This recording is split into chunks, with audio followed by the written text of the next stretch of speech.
Waktu itu saya dirangkul karena dia tahu bahwa saya punya seputar harapanindah.com, jadi sebuah website seputar harapanindah.com. Nah, ini yang nanti ini menyambung, ada benang merah antara seorang sastra dengan IT yang saya geluti sekarang. Ceritanya, saya itu suka menulis. Saya suka menulis, akhirnya saya menjadi seorang blogger. Blogger itu yang menulis di blog di internet ya. Jadi dengan hobi itu saya menulis tentang apa yang ada di seputar Harapan Indah. Jadi itu menjadi sebuah media informasi untuk seputar Harapan Indah, baik itu bisnis maupun info-info yang bermanfaat lainnya. Nah, karena saya mengelola ini, akhirnya saya dirangkul oleh tabloid itu.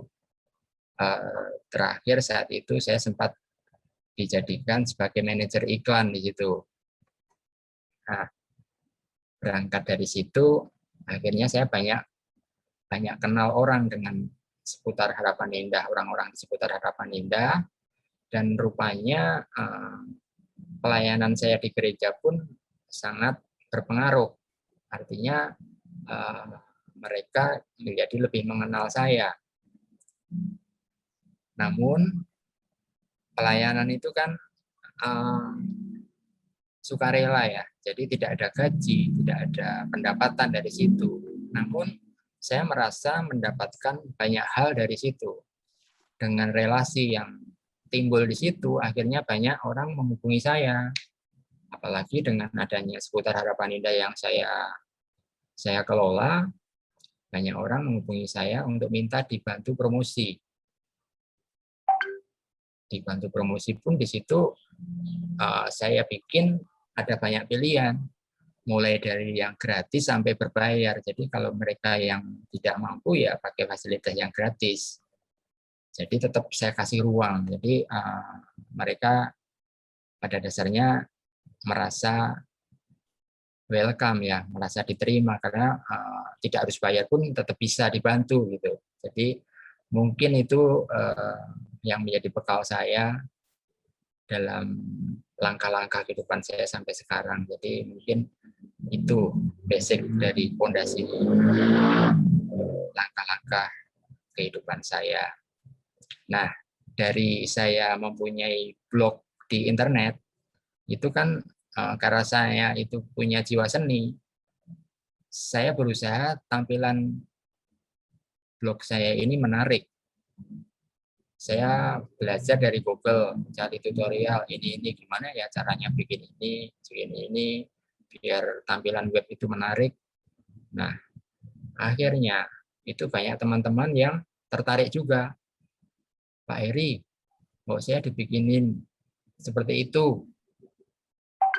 Nah, ini kan yang datang ternyata tidak hanya satu orang, tapi banyak orang. Terus saya kepikiran, wah, berarti ini bisa jadi peluang bisnis. Nah, ini timbul ide saya mulai terjun di ibaratnya saya cari uang di internet mulai dari sini.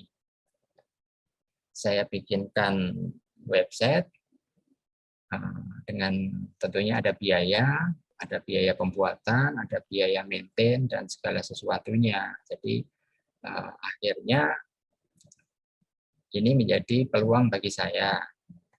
Selanjutnya tidak hanya berhenti sampai di situ, tapi saya belajar. Zaman sekarang kan untuk belajar ini sangat mudah ya. Jadi kita tinggal cari di Google, semua banyak tersedia. Memang waktu itu ada banyak sekali ya yang saya baca. Namun kesimpulannya memang banyak hal-hal yang gratis di internet, tapi ternyata itu juga kita juga harus waspadai. Artinya kita tidak bisa belajar sendiri dengan cepat ya. Jadi kita tetap butuh mentor. Waktu itu saya sempat ibaratnya saya mau hemat, nggak keluar duit, saya mau belajar sendiri. Tapi ternyata saya banyak kehilangan waktu. Nah, mungkin ini juga sama kejadiannya sama kita yang ada di komunitas ini ya. Kita banyak ilmu di luar sana tentang anak berkebutuhan khusus. Tapi kalau kita cuma baca sendiri, kita simpulkan sendiri, kalau tidak ada mentor, mungkin nanti juga sama seperti pengalaman saya waktu itu, walaupun ini berbeda ya. Dalam hal ini mentor kita di sini kan Dr. Ali sama Bu Mive ya, jadi kita sangat beruntung ada beliau-beliau ini. Oke, saya lanjutkan kembali. Tadi saya mulai berbisnis di internet, saya mencari uang di internet. Jadi dari awal waktu itu saya sudah mengandalkan internet sebagai tempat saya mencari uang. Nah, waktu itu saya dalam perjalanan saya belajar itu saya ketemu dengan seorang di Surabaya juga kebetulan. Dia programmer, dia punya software untuk SMS marketing. Sebetulnya waktu itu awalnya saya memang butuh software itu untuk bisnis saya. Akhirnya saya beli software itu, dan karena saya punya ketertarikan khusus, saya banyak tanya-tanya, akhirnya saya jadi akrab sama programmer tersebut. Dan bahkan saya akhirnya menjadi perwakilan untuk Jabodetabek untuk penjualan software tersebut.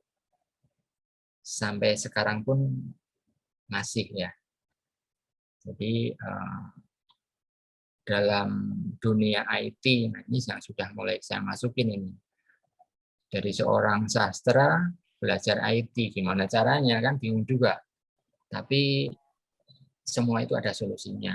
Saya belajar dan belajar. Yang penting kalau di komunitas kita ya jangan lelah untuk nonton video dan lihat pengumuman. Itu sama halnya dengan waktu yang saya lakukan. Saya belajar, saya tidak tahu, saya tanya coding-codingnya bagaimana. Ternyata setelah kita jalani, itu jam terbang itu sangat menentukan. Dari hal-hal kecil itu kan saya waktu itu belum ada Zoom ya, jadi waktu itu saya masih banyak harus ketemu langsung. Saya diundang di perusahaan ini di Jakarta, saya harus berangkat dengan macet dan harus di sana presentasi, memandu untuk menginstal software di komputer mereka, sampai mengajari sampai berjalan, software itu bisa berjalan dengan baik. Nah, itu pun butuh effort yang luar biasa. Sampai akhirnya saya tidak cukup untuk menjadi perwakilan Jabodetabek karena banyak orang-orang di luar pulau yang menghubungi saya juga. Akhirnya tetap saya layani dan saya pandu, saya bantu install, setting menggunakan sistem remote. Jadi saya remote dari Bekasi, beliau ada di mana, bahkan sempat ada yang di Malaysia, terus ada yang di Timur, sekarang kan sudah negara lain ya. Itu sempat saya layani juga. Jadi pengalaman di dunia marketing, khususnya digital marketing ini lumayan sudah saya jalani. Selanjutnya hal itu tidak berhenti sampai di situ saja. Karena SMS semakin tergusur sama WA, akhirnya saya pun berpikir gimana caranya biar saya juga dapat peluang dari kehadiran WA. Akhirnya saya berkolaborasi juga dengan sesama internet marketing. Saya bikin kelas mentoring. Nah, saya bikin Ini sebagai bisnis online ya. Saya bikin sistem membership seperti yang saya terapkan saat ini untuk special membership. Jadi ada sistem yang saya bikin. Ini sistem yang pertama saya bikin itu untuk mentoring WA. Jadi mereka mendaftar lewat web, terus akhirnya nanti kami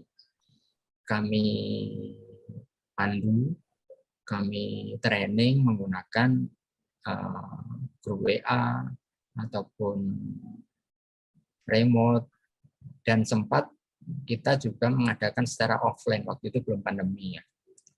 Karena banyak peserta yang di online ini usul bagaimana kalau sekali-kali kita mengadakan secara offline. Akhirnya saya buka kelas di Harapan Indah. Pesertanya ada waktu itu ada yang dari Bali. Mereka cari penginapan di Harapan Indah dan ikut pelatihan saya waktu itu karena 2 hari ya, jadi harus menginap. Luar biasa waktu itu, dari Bali pun datang. Nah, ini menjadi bekal saya untuk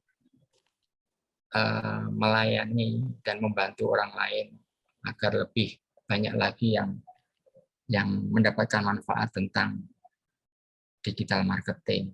Nah, itu yang mengantarkan saya menjadi seorang online trainer.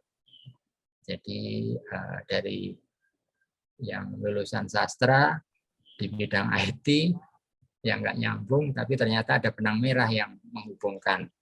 Sampai sekarang pun, jadi saya di IT ini ibaratnya otodidak ya. Jadi bukan dari jalur sekolah, tapi ya yang penting kan hasilnya akhirnya ya yang paling penting. Nah, apa yang saya lakukan dengan digital marketing ini, dari awal saya memang sudah mengandalkan bahwa saya cari duitnya di internet, saya punya caracerdas.com, caracerdas.net, tangtung.com, tangtung.net, inilah dia.com, dan masih banyak lagi. Mungkin ada sekitar 30-an web ya saya yang saya kelola, yang punya sendiri. Dan saya juga sampai saat ini masih diberi tanggung jawab oleh perusahaan-perusahaan untuk mengelola webnya. Awalnya saya yang membuatkan sampai maintain sampai sekarang.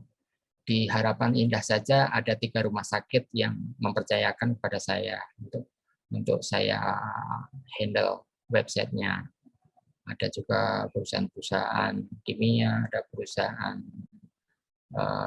macam-macam. Ini sekilas tentang apa yang saya lakukan sehari-hari. Jadi memang saya sudah mengandalkan penghasilan saya ini dari dunia online. Ada pertanyaan, Bu? Wah, kalau saya dipersilahkan untuk mengulas nih ya. Ya. Nah, saya benar-benar terpana nih. Jadi perjalanan Pak Heri ini benar-benar luar biasa. Tapi kita mempunyai kesamaan ya. Kayaknya waktu Pak Heri tidak mempunyai biaya untuk menyekolahkan anaknya yang di playgroup itu. Ya. Nah, itu bisa jadi inspirasi. Pak Heri juga mungkin seperti orang-orang tua di sini, kadang kalau kita kepepet terus nggak punya sesuatu, tapi kita masih terus berusaha. Nah, Pak Heri mau menawarkan jasa dan akhirnya menjadi satu kerjasama yang malah anaknya udah nggak di sana masih terus saja ya Pak ya. Jadi satu pekerjaan ya Pak. Nah, itu yang saya benar-benar garis bawahi. Wah, Pak Heri ini juga seorang yang nekat. Jadi kita nggak menyerah pada suatu keadaan yang membuat kita mungkin putus asa. Nggak komplain terus, nggak cuma menggerutu kenapa saya seperti ini seperti itu. Di setiap Saya pikir setiap manusia itu punya problem seperti itu. Pasti ada waktunya kita itu punya kesulitan yang nggak bisa ya mau nggak mau itu kita hadapi ya. Tapi Pak Heri menghadapinya dengan cara seperti itu. Itu kan menginspirasi. Nah, seperti kita juga yang akan dibicarakan di sini ya. Kalau saya lihat dari Pak Heri sastra, dulu harusnya sastra, sekarang jadi IT, lebih ke arah IT yang dimana Pak Heri lakukan secara otodidak. Ya, Itu maka dari itu kita kan mengalir aja ya Pak Heri ya. ya, Pengennya mau jadi mungkin seorang menulis, desainer, nggak taunya jadinya jadi Tuhan pengennya Pak Heri menjadi seorang onlinepreneur. Nah itu semua jalannya kayaknya ya aja, ikutin aja Pak Heri, betul ya. lakukan yang terbaik ya, yang bisa kita lakukan ya. Nanti akhirnya akan membuka peluang-peluang lainnya yang bisa menjadikan Pak Heri seperti sekarang ini. Nah, semua itu ya perlu effort, perlu tenaga, ya yang pengorbanan yang luar biasa ya Pak Heri ya. Betul. Itu